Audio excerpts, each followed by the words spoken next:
was a bit nervous actually to research this because I was like yesterday evening going through and taking some pictures and images, and I was like, if she sees this, she's kind of like, what the hell are you researching?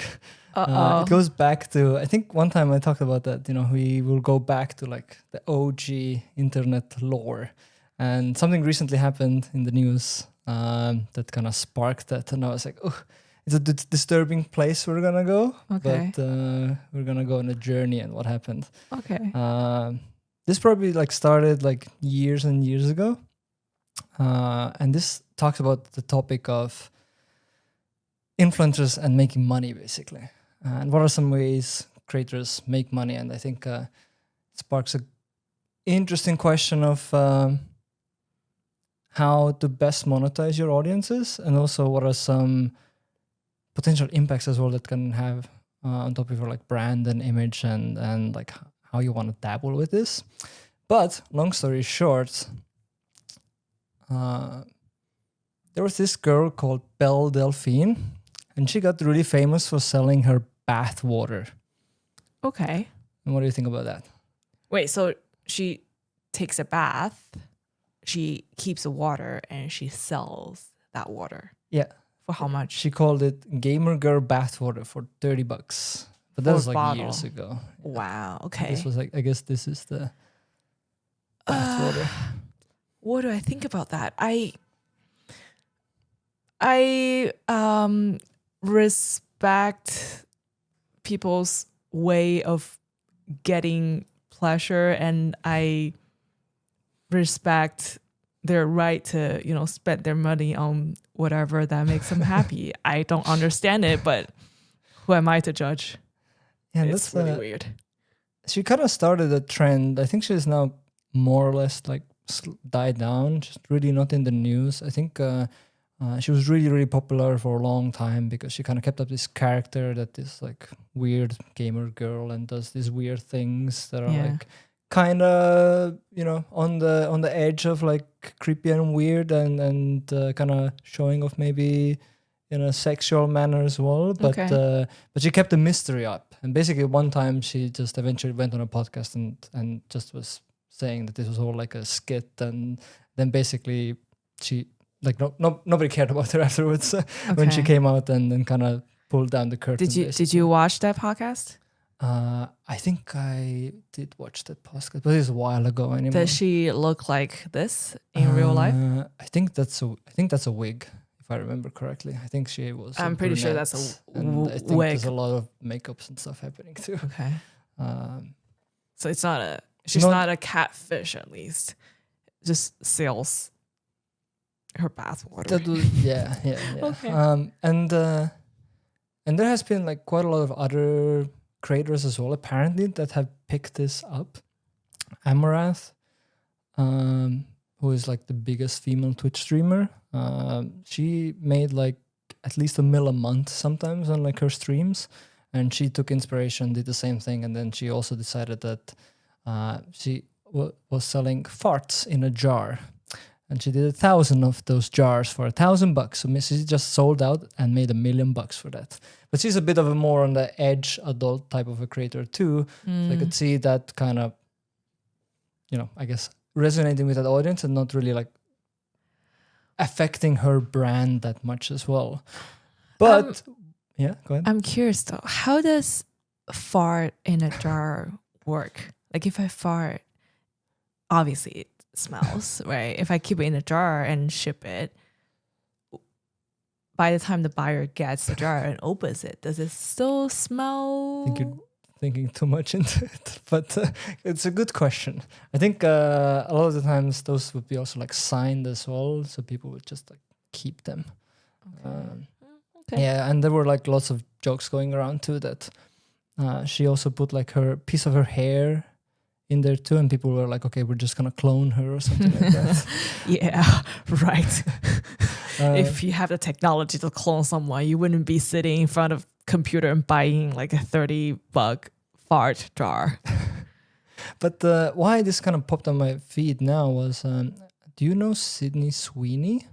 Yeah. She was in Euphoria and she was in like White Lotus, and yeah. I just thought like this is more like a edgy creator content or products to make, that you have to be an edgy creator to make this kind of stuff, because then like your brand reputation is already like minimal.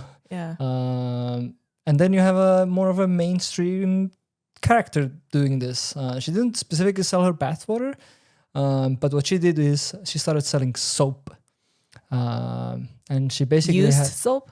No, it was a collaboration with a brand. She sold soap, and the soap had like some part of the soap was like her bathwater. So I guess they dripped some bathwater into the soap. Okay. And even now, I saw some news that they were selling like for $2,000 per bar because it's sold out on the website. And I don't have it here now, but still on eBay. Maybe I can pull it up. Yeah, on eBay today, you can still see it being like anywhere from like $800 to like $5,000.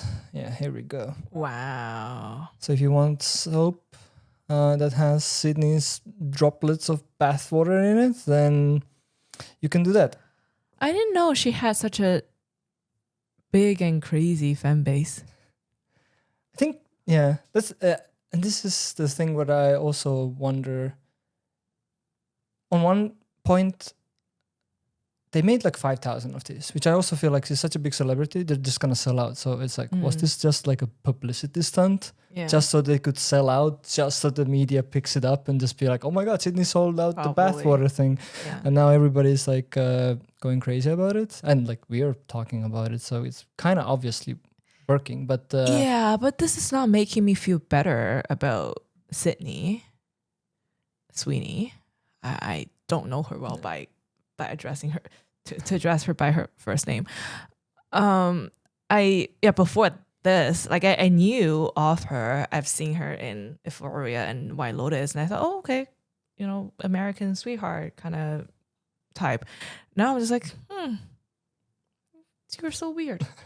So I'm pretty sure I wouldn't be surprised if it's just publicity stunt, but what good does it do to your image?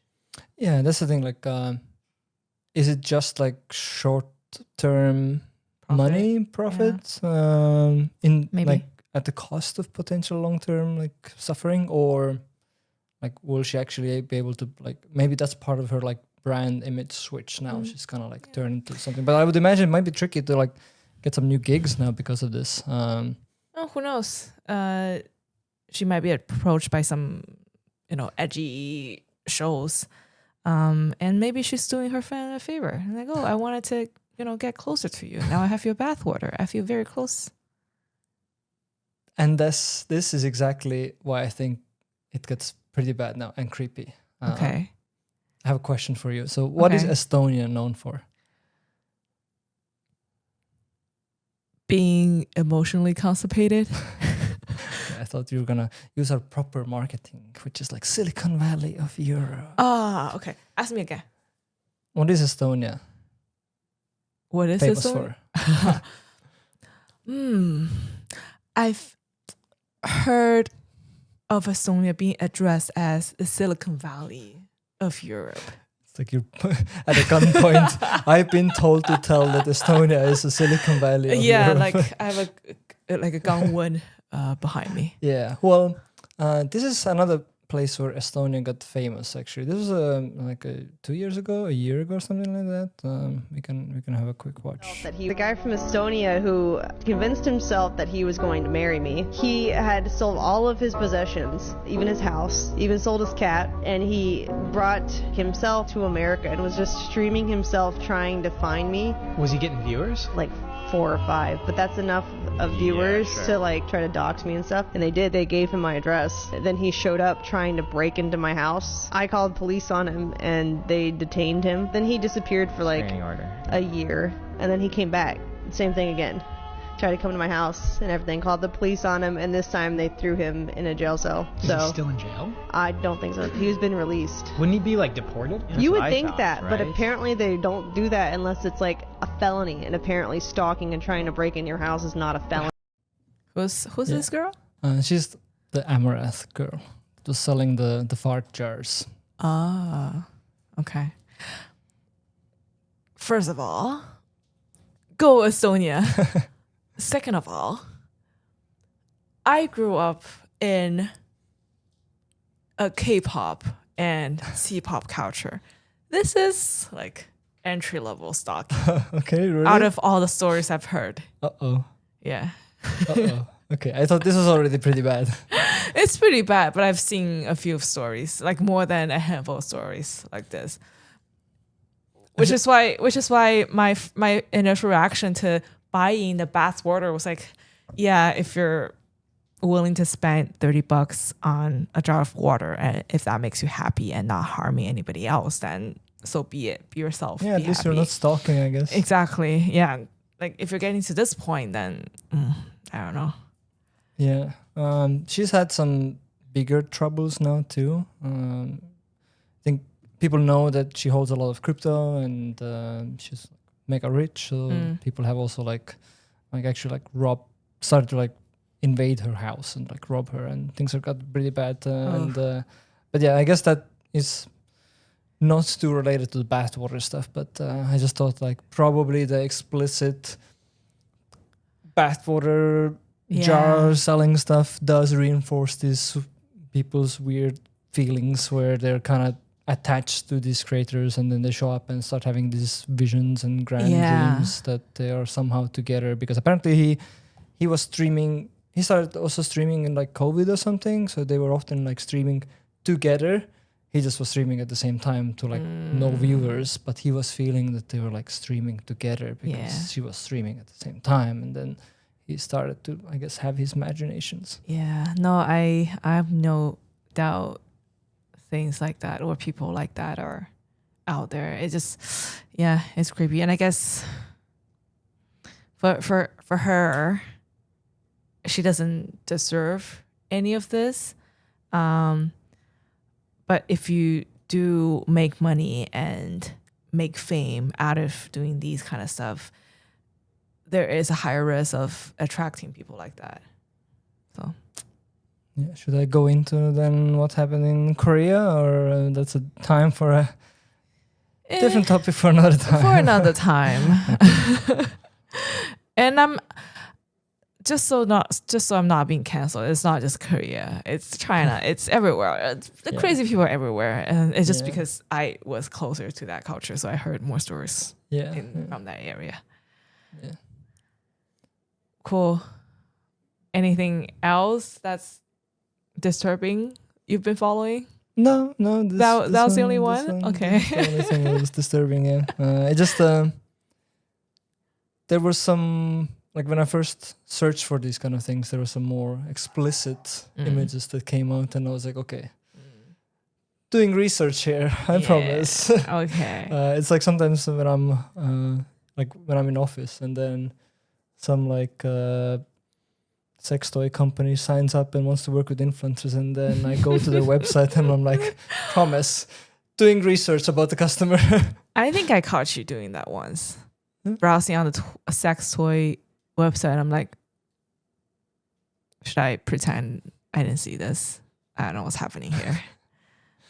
But yeah, you have a good cover story.